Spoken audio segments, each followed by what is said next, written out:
Good morning children, welcome back to St. Xaviers E-class. Today we are going to do chapter number 4, part 2. Okay children, in earlier video I have explained about the subsidiary alliance and the divide and rule policy. Now let's study more about some other policies, how the British people have introduced in our country. So they kept friendly relation with Maharaja Ranjit Singh. Ranjit Singh was a strong ruler of that time. He had set up a strong army with the help of European officers for the protection of his state. He had attained victories over many nearby states. After his death, Punjab suffered anarchy.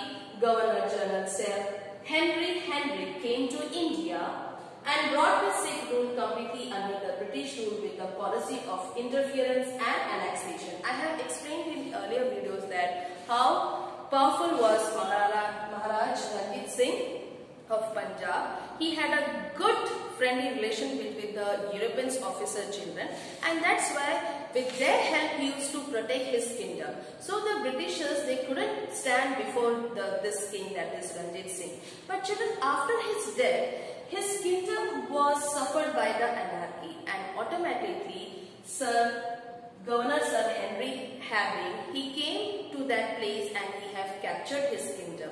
For a long time, the British people used to rule that area, that state, that is Punjab and Sindh.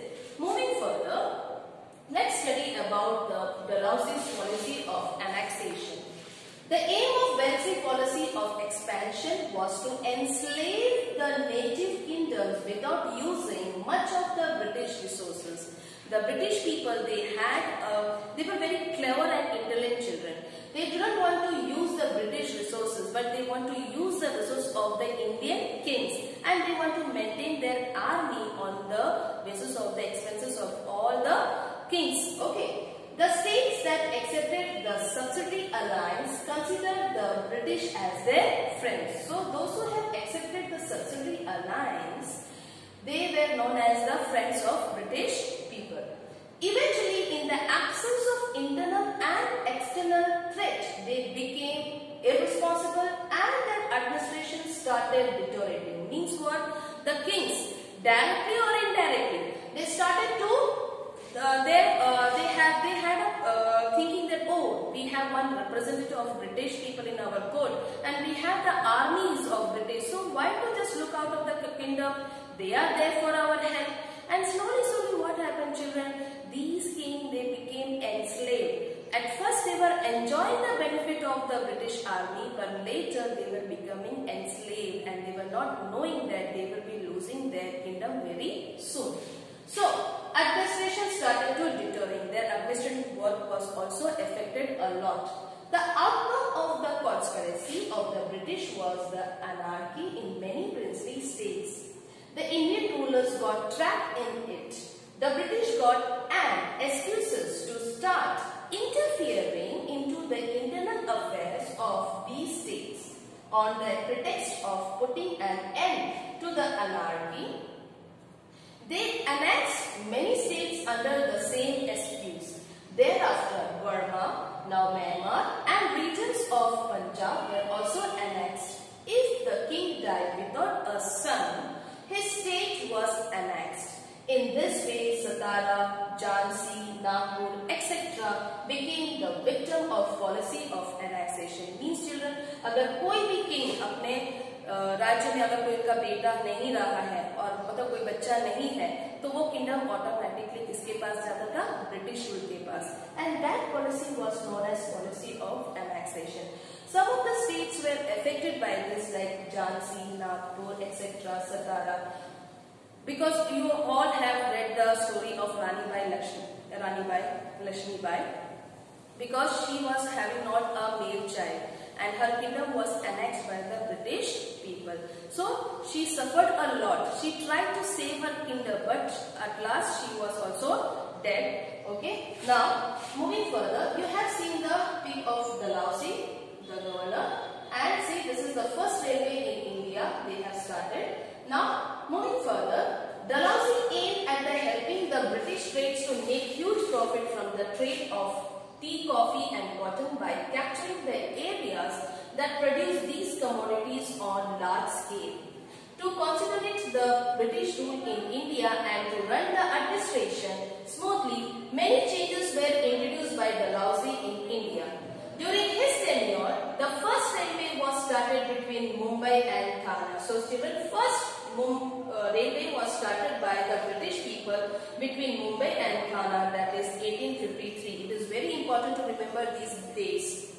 The modern postal system started in India and wireless system between India and England too was introduced during this tenure. He passed a law to ban child marriage and advocate widow remarriage. English education spread in India during this time. The first three universities in India were established in Mumbai, Chennai and Kolkata in the year 1857 CE. Thus, these reformers were basically for the expansion of British rule and ease in administration.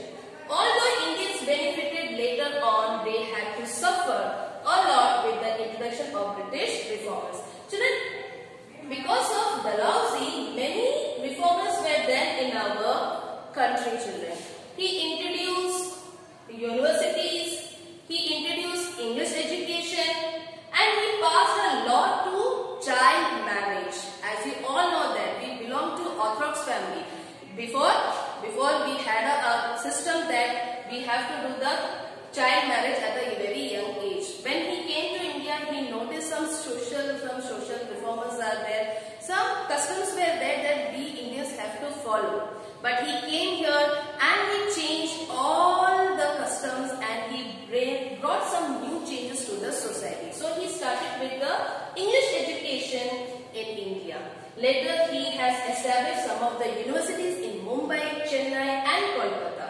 And this was a reformers for the British rule, but it also benefited to the Indian people also. We have to suffer a lot because of these British reformers, but it was a drastic change in our society. Now think, the British established their rule almost all over India in every short time period with the policy of subsidiary alliance and policy of annexation. How did this happen? Now, you get a book published in England with the details of victory of the British in 1857. What will be your feedback or response after reading it? You have to think and give the answer. Now, there was a dissatisfaction among the people of India also. What? After the policy of subsidiary alliance, the Dalhousie policy of annexation shook the whole nation terribly. This resulted in the dissatisfaction among the people towards the British. You must have seen the film Kranti and the Mangal Party. If you have not seen, then try and see these movies once again, children. It's very heart-touching and it's very the reality of our freedom fighters who have laid their life for the freedom. At this time, the people were suppressed under the dictatorial regime of the British. In addition to that, the reforms made by Dalhousie added fuel to fire. Different people reacted differently to railways, facilities of post and telegraph and western education. Orthodox people felt that the British wanted to destroy their culture. The reforms done by the British were basically for running the administration smoothly. The dissatisfaction of people had reached a point of saturation and they were in the state of rebellion, which resulted in the freedom movement of 1857. So here the people were not at all happy, children. Because of the subsidiary alliance and annexation policy, the people of India thought that Britishers are destroying their culture. But it was a boon to the Indians also. The Britishers introduced the railways, the posts, the schools, universities and many things. And because of that, many Indians also got the opportunity to work in this administration work and many of the children were sent to the schools also. So this is the second part, children. Do read the textbook. I will be sending the PDF. Till then, take care. Have a nice day.